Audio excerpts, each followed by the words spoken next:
On January 26, 1966, three siblings in Australia took a 5-minute bus ride to the beach for a holiday swim and never came home. It remains one of the most haunting unsolved mysteries in history, a case so profound it's credited with ending the era of innocence for an entire continent. Wait, a 5-minute bus ride? How old were these kids? Jane was 9, Arnna was 7, and little Grant was only 4. On a scorching Australia day in Adelaide, their mother Nancy gave them 10 shillings for bus fare and snacks, expecting them back for lunch at noon.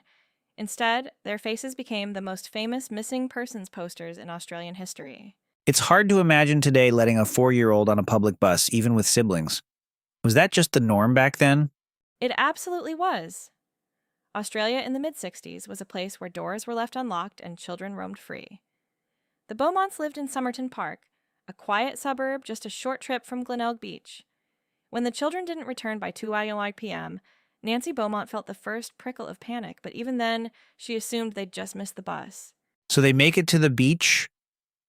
They're seen by witnesses. At what point does this go from kids being late to a police investigation? It happened fast. By sunset, Jim Beaumont was home from work, and the police were combing the sand dunes. What they found, or rather what witnesses told them, sketched a terrifying picture of their final hours.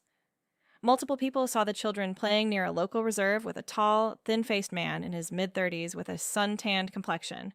A stranger? Were they playing with him, or was he just nearby? Witnesses said the children seemed relaxed, almost as if they knew him. One witness saw him helping the middle child, Arnna, pull her shorts back on over her swimsuit after she tripped. Most chillingly, the kids went to a local cake shop and bought a meat pie and pasties using a 1-pound note. Hold on. You said their mom only gave them 10 shillings for the bus. Where did a 9-year-old get a pound note in 1966?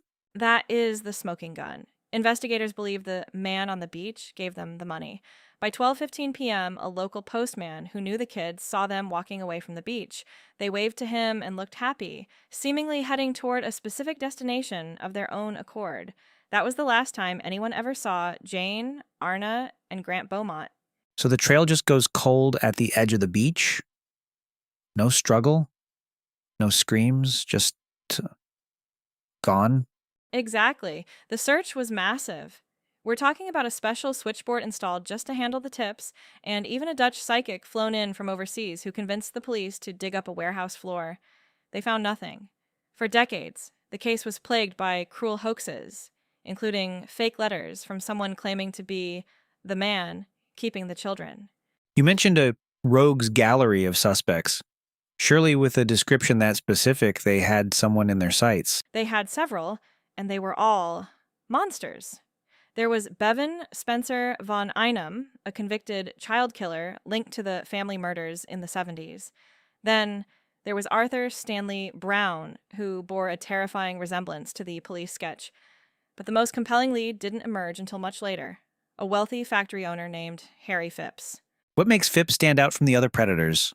He lived just 300 meters from the beach and was a known pedophile. Years after his death, his own son came forward and claimed he saw the Beaumont children in his father's backyard on the day they vanished. Another witness claimed Phipps paid him to dig a large hole in a factory yard that very weekend. That sounds like a definitive lead. Did they dig? They did. In 2018, the South Australian police conducted a massive forensic excavation at that factory site. The whole country held its breath, thinking this was finally the moment. But after days of digging, all they found were animal bones and old trash. It was a crushing blow to a mystery that has lasted over 50 years. It's heartbreaking to think about the parents. Did they ever get any semblance of peace? Sadly, no. Jim and Nancy Beaumont stayed in the same house in Somerton Park for decades. Nancy famously kept the front door unlocked and a light on every single night, just in case they walked back in. Jim passed away in 2017, and Nancy followed in 2019 at the age of 92. They both died without ever knowing the fate of their children. It feels like this case changed more than just one family. It changed the way an entire country looked at the world, right? It absolutely did. Social historians point to the Beaumont disappearance as the birth of stranger danger in Australia. Before 1966, parents didn't hover, After 1966, the idea of letting a 9-year-old take her siblings to the beach alone became unthinkable. The image of those 3 smiling faces is etched into the national psyche as the moment Australia realized the world wasn't as safe as they thought. After all the excavations and the $1,000,000 rewards, what is the one thing to remember about the Beaumont children? Remember that they aren't just a cold case file.